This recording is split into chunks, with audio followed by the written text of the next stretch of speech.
सभी बच्चों को नमस्कार। बात हो रही है सिंगेज अलजेब्रा की, जिसके चैप्टर 5 प्रोग्रेशन एंड सीरीज की हम बात करें, जिसकी कंसेप्ट एप्लीकेशन एक्सरसाइज 5.1 की हम बात करें। तो देखते हैं उसका नेक्स्ट क्वेश्चन। देखिए इसका थर्ड क्वेश्चन क्या कहता है, आपकी स्क्रीन पे क्वेश्चन आ रहा होगा। कह रहा है late an where n is greater or equal to 1 be a sequence such that a1 is equal to 1 and 3an plus 1 minus 3an is equal to 1 for all n greater or equal to 1, then find the value of a2002। Record तोड़े कहीं 2001 2002, अरे दो चार term निकलवा लो, क्या मतलब लड़के की जान लोगे। चलो देखते हैं। देखो पहले तो इन्होंने कह दिया है कि जो a1 है उसकी वैल्यू 1 है। चलिए लिख देते हैं a1 1 है और n की value greater or equal to 1 है, यानी हम n की वैल्यू 1 से रखना शुरू करेंगे।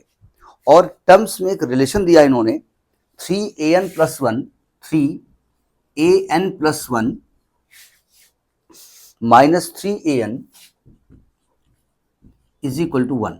एक काम करते हैं, हम an प्लस 1 की वैल्यू an की टर्म में लिखने जा रहे हैं, यानी कि इसको जब हम खोलेंगे तो आएगा 3an plus 1 is equal to, इसको उधर ले जाएंगे तो आएगा 1 प्लस 3an, और जब यहाँ पर an प्लस 1 निकालेंगे तो आएगा आपका 1/3 प्लस an। ये आपका रिजल्ट आया है। अब इस रिजल्ट को थोड़ा सा करस्पॉन्डली देखना पड़ेगा कि ये लिखा क्या है और ये चाहता क्या है। देखो अब चूंकि n की वैल्यू कहाँ से स्टार्ट करेंगे, अब आप कहेंगे अल्टीमेटली 1 से स्टार्ट करेंगे। 1 से स्टार्ट करने की जरूरत नहीं है, हाँ जरूरत है, 2 आएगा, ठीक है, सॉरी a1 तो दिया हुआ है तो n की वैल्यू 1 रखिएगा। अच्छा ये 2 आएगा ना, तो यहाँ पर a2 आ जाएगा। a2 क्या है, a1 प्लस 1/3। जरा टर्म को आपकी रिजल्ट से कोरिलेट करिएगा, है ना। a1 कितना दिया है आपका, a1 दिया है 1, 1 प्लस 1/3। जानबूझ के हम इसको कैलकुलेट करते वक्त इसको एलसीएम नहीं ले रहे हैं, इसको 4/3 नहीं लिख रहे हैं जानबूझ के, ठीक है। अच्छा जब n को हम रखेंगे 2, तो 2 रखेंगे तो यहाँ क्या आएगा, यहाँ पर a3 आएगा,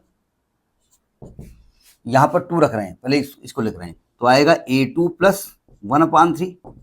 a2 की वैल्यू क्या है 1 प्लस 1/3, और एक 1/3 पहले से है तो 1 प्लस 2/3।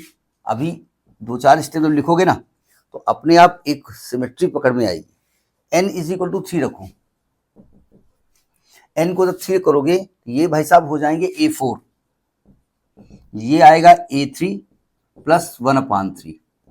a3 की वैल्यू क्या है 1 प्लस 2/3, 1 प्लस 2/3 प्लस 1/3, 1 प्लस 3/3। हम इसको 1 नहीं लिखेंगे क्योंकि हमको एक सिमेट्री लानी है ना।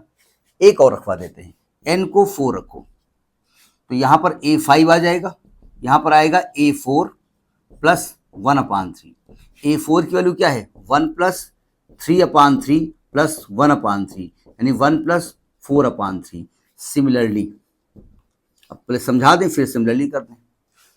अगर ध्यान से देखो a1 आपका 1 है, चलो कोई बात नहीं, a2 में 1 है और उसमें 1/3 प्लस किया गया है, ठीक है। a3 में 1 है प्लस 2/3 किया गया है, ठीक है। a4 में 1 है प्लस 3/3 किया गया है, ठीक है। तो अगर मैं a2002 निकालता हूं तो क्या मैं कह सकता हूं उसमें भी 1 होगा प्लस अपान में 3 होगा, ठीक है। अब देखो जब यहाँ a2 है यहाँ ऊपर 1 है, एक कम, यहाँ पर a3 है तो ऊपर 2 है, एक कम, यहाँ a4 है तो ऊपर 3 है, एक कम, यहाँ a5 है तो ऊपर 4 है, एक कम, और यहाँ a2002 है तो एक कम है 2001। बात समझ में नहीं आई। अब अगर ये कर सकता है इसको काट के कैलकुलेट कर लो।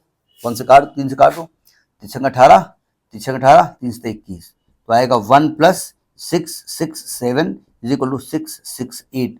बात पकड़ में आई कि नहीं आई। इस प्रकार से हमने ये एक्सरसाइज खत्म की। नेक्स्ट वीडियोस, नमस्कार।